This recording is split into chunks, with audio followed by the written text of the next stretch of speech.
बिल्कुल पयोधी, देखिए लगातार केंद्र सरकार राहत पैकेज का ऐलान कर रही है। वित्त मंत्री निर्मला सीतारमण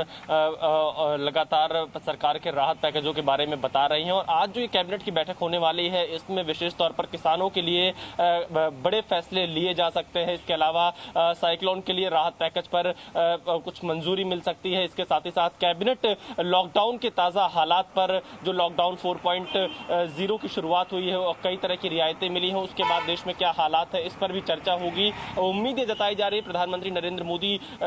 इस बैठक में आगे की रूपरेखा भी तय करेंगे और कई अहम फैसले इस कैबिनेट की बैठक में लिए जाएंगे, जिससे आने वाले दिनों में अर्थव्यवस्था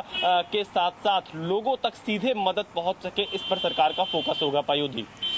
विशाल, और ये कहा जा रहा है कि किसानों को तुरंत रूप से राहत देना, और दूसरी बात ये भी है कि जो 20 लाख करोड़ के पैकेज का ऐलान किया गया था उसका आवंटन जो किश्त में किया गया वित्त मंत्री के जरिए, उस बजट को मंजूरी देना, क्योंकि वो तुरंत रूप से लोगों तक उसका फायदा पहुंचे, ये तो बहुत जरूरी है।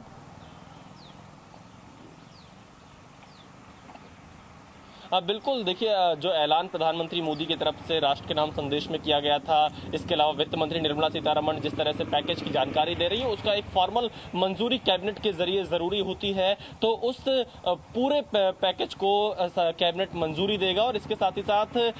इस बैठक में किसानों को लेकर जो अहम फैसले लिए जाएंगे वो काफी महत्वपूर्ण होगा, क्योंकि किसान इस लॉकडाउन के दौरान लगातार अपनी तमाम चीजें नहीं कर पाए, चाहे उनके फसलों की बिक्री का मामला हो या फिर उनको मार्केट तक पहुंच पाना हो, इस तरह की तमाम दिक्कतें उनके सामने आई थी। तो आने वाले दिनों में किसानों के लिए क्या कुछ प्लान होगा, इस पर आज कैबिनेट की बैठक में मुहर लगेगा और उम्मीदें जताई जा रही है कि कुछ डायरेक्ट फायदा कैसे किसानों तक पहुंचे, वो इस बैठक में फैसले लिए जा सकते हैं। विशाल, हम लगातार ये भी देखते आ रहे थे कि सरकार इस दौरान जो योजनाएं बना रही है उन योजनाओं की पूरी जानकारी लोगों तक पहुंच कम रही है। अब किसानों को क्रेडिट कार्ड के जरिए जो कर्ज की सुविधा उपलब्ध करवाई जा रही है, तो ये भी सुनिश्चित करना होगा सरकार को कि कैसे ये तमाम योजनाएं किसानों तक पहुंचे ताकि वो इसका लाभ उठा सके।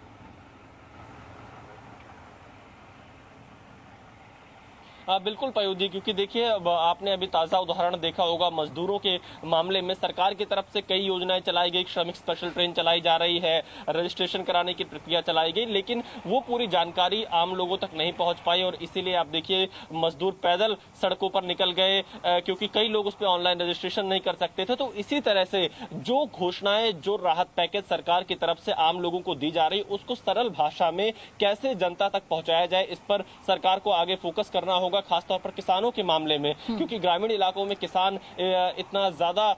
टेक्नोलॉजी के माध्यम से या इन तमाम चीजों से नहीं जुड़े होते हैं। तो कैसे इस लॉकडाउन के बाद, क्योंकि अब एक नए भारत की तस्वीर लिखी जानी है, कल से कई रियायतें दी गई हैं, अर्थव्यवस्था को आगे बढ़ाना है, कोरोना से भी लड़ना है, तो ऐसी स्थिति में लोगों तक सही जानकारी पहुंचे, लोग जागरूक हों और जो ये राहत पैकेज और जो मदद सरकार की तरफ से की जा रही है वास्तव में ग्राउंड तक पहुंचे, इस बात पर भी सरकार को ध्यान देना होगा। क्या मजदूरों पर भी कोई चर्चा होगी, क्योंकि ऐसी अभी कोई जानकारी आई नहीं है, क्या मजदूरों पर भी कोई चर्चा होगी?